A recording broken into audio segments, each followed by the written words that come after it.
3 weeks ago, a message arrived in my inbox that stopped me cold. It came from a married woman and it read, "I have been married for 8 years. I have 2 beautiful children and I just did something I never imagined I would do. The worst part is, I do not feel any regret." You know what is most unsettling about that message? It was not the only one. In my inbox right now, there are exactly 47 messages with practically identical stories. 47 women who crossed a line they never thought they would approach, let alone step over. And today, I am going to reveal the psychological secret that the marriage industry would prefer you never know. Because if this truth were to become widely understood, a staggering percentage of marriages could be on shaky ground starting tomorrow. Stay with me until the end because I am going to show you the 3 precise signs that indicate a married woman is about to cross that line. And believe me, the third one will completely shock you. But first, I want to ask you a question that will probably make you uncomfortable. Have you ever wondered why, in certain contexts, many married women seem to flirt more than single women? No, it is not just your imagination. It is not a coincidence. There is a documented phenomenon that some psychologists describe as the paradox of compromised security. Let me explain it with a true story. I met Valentina during a photography course I was teaching. She was wearing her wedding ring prominently and talking about her husband every 10 minutes. At first glance, she seemed like the ideal wife, devoted, committed, and completely off limits. However, something did not quite add up. Every time I told a funny story, she was the one who laughed the most. Whenever we took a break, she found a way to end up in conversation with me. And in every single conversation, she found a way to mention how busy her husband was, how much he traveled, how little time they had together. In the third class, I understood something important. She was not talking about her marriage to brag about it or to establish her commitment. She was actually justifying why she needed attention from another source. Her words were a confession disguised as casual conversation, and that is the first piece of the puzzle. Here is the secret that almost no one tells you. A single woman protects her heart because she is emotionally available and vulnerable to being hurt. In contrast, a married woman feels that her heart is already committed, already protected by the vow she made. So, she lets her guard down. She thinks she is safe, and it is precisely in that false sense of security that the unexpected happens. She thinks, "I'm just being nice. After all, I am married. Nothing can happen." But that very idea, that sense of safety, is what ultimately makes her vulnerable because when emotional defenses disappear, emotions find a way in uninvited. The Stoic philosopher Epictetus taught that it is not what happens to us, but how we react to it that matters. And the reaction of lowering one's guard in the name of safety is exactly what opens the door to unintended consequences. Now comes the really important part. After analyzing hundreds of cases and reading thousands of messages from women in this exact situation, I discovered 3 psychological reasons why a married woman can fall more easily than a single woman. And the first one will completely change your understanding of relationships. Reason number 1 is invisible emotional hunger. Pay close attention because this is the root of it all. When a woman is single and starts dating someone, that person is already special simply by being there. There is excitement, novelty, and uncertainty. Every interaction is charged with possibility. Every conversation feels meaningful. But after many years of marriage, something begins to change. The excitement fades. The novelty wears off. The uncertainty is replaced by predictability. And slowly, almost imperceptibly, the relationship begins to shift from something that nourishes her soul to something that merely sustains her life. Let me tell you what Carolina, a 34-year-old woman who has been married for 9 years, confessed to me. "My husband is a good man. He works hard, comes home, has dinner, looks at his phone, and goes to sleep. He does not do anything wrong, but he also does not do anything to keep the relationship alive. It has been 4 years since he sincerely asked me how I feel. It has been 3 years since he stopped looking at me as if I was still an interesting woman. And 2 years ago, I stopped waiting for him to notice." Here, an uncomfortable truth emerges. Many married men make the exact same mistake. They believe that because they have already won over their partner, they no longer need to continue seducing her. They think the ring guarantees attention forever. They believe the vows are a one-time transaction that secures her love permanently. And that is precisely where they begin to lose everything. While they live comfortably within the routine, she begins to slowly die of emotional starvation. I am not talking about sexual hunger. That comes later. That is a symptom, not the cause. I am talking about the need to feel seen, heard, and desired as a woman, not just as a wife or mother. I am talking about the need to feel that she still matters as an individual, that her thoughts, her feelings, her dreams still hold value in someone's eyes. Then, another person appears. He does not need to be especially attractive. He does not need to have money or status or a perfect body. He just needs to do one very simple thing: give her his full attention, ask her what she thinks, remember what she said last week, look her in the eyes while she speaks, and suddenly, boom! That woman who seemed completely protected behind her wedding ring feels alive again for the first time in many years. Her heart, which had been quietly starving, suddenly receives nourishment. And the relief she feels, the joy of being seen, is so powerful that it overrides every rational thought in her head. She does not stop to think about the consequences. She simply leans into the feeling. The philosopher Seneca wrote that we suffer more often in imagination than in reality, but in this case, the reality of her emotional starvation is more painful than any imagined consequence of stepping out of line. And that is what makes her so vulnerable. The Stoic philosopher Musonius Rufus taught that we should not use our words to command, but to persuade and to teach. And the man who persuades her through his presence, through his attention, through his willingness to see her, has a power he may not even realize he possesses. That brings us to the second reason, and this one is even more powerful. It is the fantasy of the man who truly understands her. Every married woman holds on to an idealized version of the man her husband once was. At the beginning of the relationship, he was attentive, curious, and romantic. He asked her questions. He listened to her answers. He made her feel like she was the most interesting person in the world. But as time passed, that version began to fade. The attention became routine. The curiosity became assumption. The romance became obligation. And this is where the real danger lies. When another man displays precisely those qualities she misses, the brain does something automatic. It begins to project onto him the lost version of her own husband. She is not really seeing the other man completely. She is seeing what she once saw in her husband, but in his best version, without the history, without the disappointments, without the accumulated weight of years of routine. He becomes a canvas onto which she projects her unmet hopes and desires. Let me tell you about Daniela. She was 36 years old, a successful businesswoman, and married to an engineer. On paper, her marriage seemed perfect. They had a beautiful home, 2 children, and a comfortable life, until she met Javier at the gym. Javier was not more attractive than her husband. He did not earn more money. He did not have a more impressive title. However, Javier always asked her how her day had been. He recommended interesting books and articles. He remembered her personal goals and asked about them. He treated her like an individual, not just someone's wife or someone's mother. Daniela confessed something to me that I will never forget. At first, I thought it was just a friendship. But one day I realized I looked forward to my conversations with Javier more than any conversation with my husband. And the worst part is, I did not feel guilty. I felt understood. Do you see what happened? Javier never won her over using special techniques or manipulation. He did not use pickup lines or psychological tricks. He won her over by being what her husband had stopped being, an emotional presence, someone who was fully there with her in the moment. And therein lies the real trap. Because when a woman develops a deep emotional connection with someone who is not her husband, the line between right and wrong begins to blur. She starts telling herself that it is just friendship, that she is just being nice, that nothing inappropriate is happening. But the emotional bond is already forming, and once it forms, it becomes nearly impossible to break. The philosopher Marcus Aurelius wrote that the soul becomes dyed with the color of its thoughts. And when her thoughts are colored by this new connection, her soul begins to shift toward it. Even when she is telling herself, it means nothing. But wait, because the third reason is the most controversial of all. And if you are a married woman watching this video, you will probably feel like I am describing exactly what is going through your mind. Reason number 3 is the unconscious permission of martyrdom. This is the darkest part, and also the one that almost no one dares to mention. Many married women live with an internal narrative that goes something like this. I have sacrificed everything for my family. I left my dreams behind. My body changed. My career was put on hold. I have given and given and given. They consciously believe that this sacrifice is noble, that it is what a good wife and mother does. But unconsciously, this narrative grants them psychological permission. Permission to feel that they also deserve something just for themselves, something that is not for the children or for the house or for the husband, something that is exclusively theirs.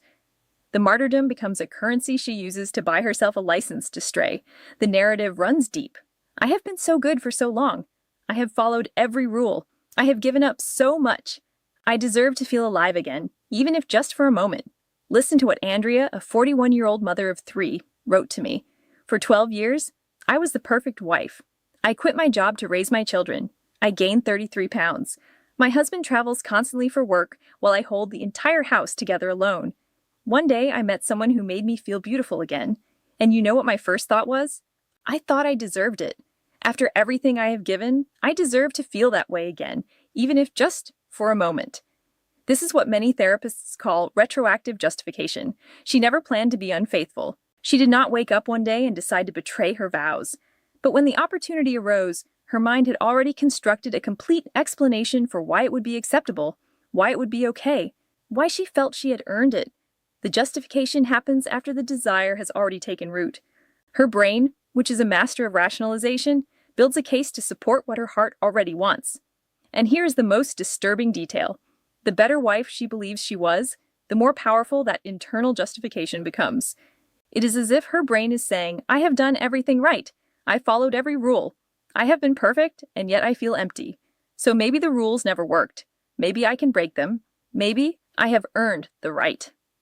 The Stoic philosopher Zeno of Citium taught that the goal of life is to live in agreement with nature. But here, the woman's nature is warring with her vows. Her natural desire to be seen, to be valued, to feel alive, is in direct conflict with the social contract she entered into. And when that conflict is unresolved for too long, something has to give. The philosopher Cleanthes, who succeeded Zeno, wrote that the fates guide the willing but drag the unwilling. A woman who is willing to recognize her own emotional hunger may be guided toward healing. A woman who is unwilling to confront it may be dragged into infidelity before she even knows what is happening. Now, after hearing all this, you are probably wondering, how can I recognize when a married woman is going through that vulnerable moment? How can I tell if she is just being friendly or if she is actually opening a door that should remain closed? Here are 3 signs that almost never fail. Sign number 1. She starts sharing very personal frustrations about her marriage, even if she disguises them with humor. She will say things like, my husband is a mess. Ha ha, sighs ha. But I love him. That laughter is just a mask. The frustration is real. When a married woman starts to vent to you about her relationship, even lightly, she is opening an emotional door. It is as if she is saying, there are cracks here and you can see them. I am letting you in. I am showing you a part of my life that I do not show everyone. The philosopher Epictetus wrote that we should not let our fears stop us from doing what is right. But, in this moment, her fear of judgment is being outweighed by her need to be heard. She is willing to risk exposure because the emotional release feels worth it. And the man who listens, who does not judge, who simply offers a compassionate ear, becomes the recipient of her emotional confession. Sign number 2. She constantly looks for reasons to interact with you. Messages without a clear reason, questions that Google could easily answer, casual invitations that seem innocent. Hey, I am going to stop by that coffee shop you recommended. Want to join me? It might seem spontaneous, but it is not. She is creating spaces to connect with you outside of her busy life. She is engineering encounters that allow for private conversation, for shared moments, for the possibility of something more. She is not trying to be deceptive. She is following an instinct she may not even fully understand. The philosopher Heraclitus wrote that we should approach others as we would approach ourselves, with patience and understanding. And the married woman approaching you is approaching with patience, but she may not be approaching with understanding of her own motives. She thinks she just wants a friend. She thinks she just wants someone to talk to. But her actions are speaking louder than her conscious thoughts. And if you are paying attention, you can see the pattern. And the third sign, the most revealing of all, she starts confiding things in you that she does not even tell her husband. When she says, I have not told anyone this, not even him. At that moment, you stopped being just an acquaintance. You became her emotional refuge. You became the keeper of her secrets.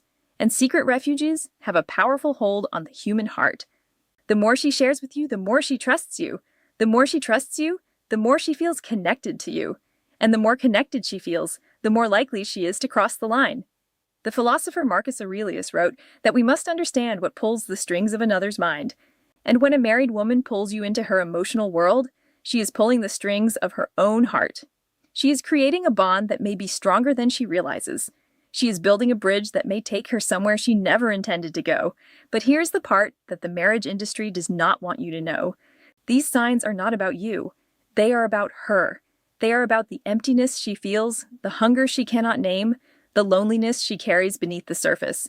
You did not create that emptiness. You did not cause her loneliness. You are simply the person who happened to be there when she decided she could no longer bear it alone, and that is a heavy burden to carry. The Stoic philosopher Seneca observed that it is not that we have a short time to live, but that we waste a lot of it. And when a woman wastes her emotional energy on a fantasy, rather than addressing the reality of her marriage, she is wasting years of potential connection with the man she vowed to love. The philosopher Musonius Rufus wrote that we should not use our words to command, but to persuade and to teach. And perhaps the most persuasive teaching is the example of a man who remains steady, who does not exploit her vulnerability, who sees her pain without using it for his own benefit. So, what do you do when you recognize these signs? What do you do when a married woman is clearly opening a door that should remain closed? The answer is simpler than you think, but harder to execute. You do not exploit the opportunity. You do not play into her fantasy. You do not become the man she projects onto you. Instead, you remain grounded. You remain steady. You remain a man of integrity. You do not lead her into a place she will later regret. You do not become the reason her marriage falls apart. The philosopher Epictetus taught that no man is free who is not master of himself. And the man who masters himself, who controls his own desires and impulses, is free to make choices that protect his dignity and hers. The philosopher Zeno taught that the goal of life is to live in agreement with nature, and it is human nature to seek connection, but it is also human nature to seek meaning and purpose.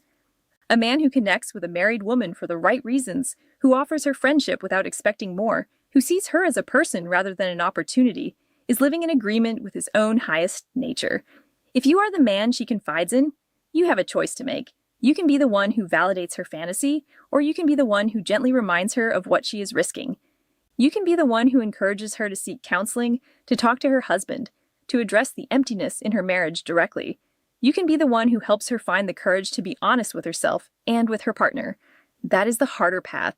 It is the path that requires maturity, discipline, and a genuine care for her well-being beyond your own desires. But it is also the path that leads to the most good. The philosopher Cleanthes wrote that the fates guide the willing, but drag the unwilling. A man who is willing to be a positive influence, who is willing to be a true friend rather than a tempter, is guided toward a life of integrity and peace. A man who is unwilling, who follows his desires rather than his principles, is dragged into complication and regret. The message that started this whole conversation, the one from the married woman who said she did not feel regret, is not just a story. It is a warning. It is a window into the quiet desperation that exists in so many marriages. The spark that fades. The attention that disappears. The feeling of being seen as a function rather than as a person. These are the conditions that create vulnerability. These are the conditions that make a woman look outside her marriage for what she is missing inside it. And the sad truth is that most of the time, the other man is not the solution. He is just a distraction. He is just a temporary fix that ultimately leaves her more broken than before. The philosopher Seneca wrote that we should not let our fears stop us from doing what is right. And the right thing for her is to confront the reality of her marriage, to have the difficult conversations, to seek the help she needs. The right thing for him is to be a true friend, to support her growth, and to respect the boundaries she has temporarily forgotten. If this video resonated with you, if you recognized yourself or someone you know in these stories, do not just let the information sit there. Use it. Let it be a catalyst for reflection and action. If you are married, let it be a reminder to nurture your relationship, to pay attention to your partner, to never stop seeing her as the woman you fell in love with. If you are single, let it be a guide to the kind of man you want to be. A man of integrity, a man who respects boundaries, a man who values real connection over fleeting temptation. The philosopher Epictetus taught that no great thing is created suddenly, and the kind of marriage that endures, the kind of love that lasts, is no exception. It is built through the accumulation of small moments, each one building on the last. Each time you choose to see her, you build that love. Each time you choose to listen, you build that love.